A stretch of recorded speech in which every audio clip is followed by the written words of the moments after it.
Kozhikode ചെറുവണ്ണൂരിൽ bus യാത്രക്കാർക്ക് നേരെ മുളക് സ്പ്രേ ആക്രമണം. സംഭവത്തിൽ പ്രതിപിടിയിൽ കുളത്തറ ചെറുവണ്ണൂർ സ്വദേശി കെ നൌഷാദാണ് പിടിയിലായത്. കൂടുതൽ വിവരങ്ങളുമായി ദിസ്ന സുരേഷ് ചേർന്നുണ്ട്. ദിസ്ന, ഒരുപക്ഷെ മാനസിക വൈകല്യമുള്ള ഒരു ആളാണോ ഈ ഒരു പിടിയിലായ ഒരു ആള്? കോഴിക്കോട് ചെറുവണ്ണൂരിൽ ബസ് യാത്രക്കാർക്ക് നേരെ ഇത്തരത്തിൽ മുളക് സ്പ്രേ ആക്രമണം ഉണ്ടായത്. ഈ സംഭവത്തിലാണ് പ്രതി ഇപ്പോൾ പിടിയിലായിരിക്കുന്നത്. കുളത്തറ ചെറുവണ്ണൂർ സ്വദേശി നൌഷാദാണ് പിടിയിലായിരിക്കുന്നത്.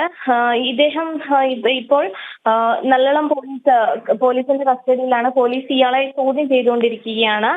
ചോദ്യം ചെയ്യുന്ന ശേഷം മാത്രമേ കൂടുതൽ വിവരങ്ങൾ അറിയാൻ സാധിക്കുകയുള്ളൂ എന്നതാണ് പോലീസ് ഇപ്പോൾ വ്യക്തമാക്കിയിരിക്കുന്നത്. ഈ പെപ്പർ സ്പ്രേ വാങ്ങിയത് ഓൺലൈനിൽ നിന്നാണെന്ന് പ്രതി സമ്മതിച്ചിട്ടുണ്ട് എന്നാണ് നമുക്ക് അറിയാൻ സാധിച്ചിട്ടുള്ളത്. എന്തായാലും ചോദ്യം ചെയ്യൽ നടന്നുകൊണ്ടിരിക്കുകയാണ്. അതിനുശേഷം മാത്രമേ കൂടുതൽ വിവരങ്ങൾ നമുക്ക് ലഭ്യമാവുകയുള്ളൂ. വ്യക്തമാണ്. ദിസ്നയാണ് വിവരങ്ങൾ നൽകിയത്.